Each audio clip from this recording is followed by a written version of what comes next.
Hello friends, ഇന്ന് നമ്മൾ കാണിക്കാൻ പോകുന്നത് ടിഫാനി മാഗ്നം, ഒരു സ്ട്രോങ് റൈഫിൾ.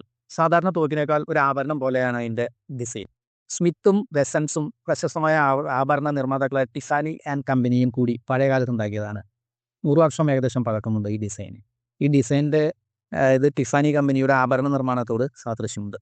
ഇത് മെയിൻ പിടികളെല്ലാം ചെയ്തിരിക്കുന്നത് തോക്കിൻ്റെ റൈഫിളിൻ്റെ പിടികളെല്ലാം ചെയ്തിരിക്കുന്നത് സിൽവറിലാണ്. അതിൻ്റെ 0.44 അല്ലെങ്കിൽ 0.500 മാഗ്നം തോക്കാണ് ഇതിലേറ്റവും ഫേമസ്. ഇത് വലിയ വെടിയുണ്ടകളിട്ട് ഉപയോഗിക്കുന്നവയാണ്. പക്ഷേ ഇതിൻ്റെ വേറിട്ട് നിൽക്കുന്നത് കലാസൃഷ്ടിയും വെള്ളി കൊണ്ടുള്ള കൈപ്പിടിയുമാണ്.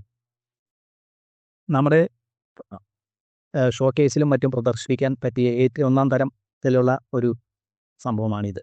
അതൊരു അപൂർവ മിശ്രിതമായ വെള്ളി കൊണ്ടാണ് നിർമ്മിച്ചിരിക്കുന്നത്. പിന്നെ ഇത് ഏറ്റവും സ്ട്രോങ് ആയ ഫയർ പവറുള്ള റൈഫിളാണ്. കരകൗശല വിദ്യയും വൈദഗ്ധ്യവും അതിൻ്റെ ഡിസൈനും കൊണ്ട് ഇത് നമ്മെ കലയും ആകർഷിപ്പിക്കുന്ന ഒന്നാണ്.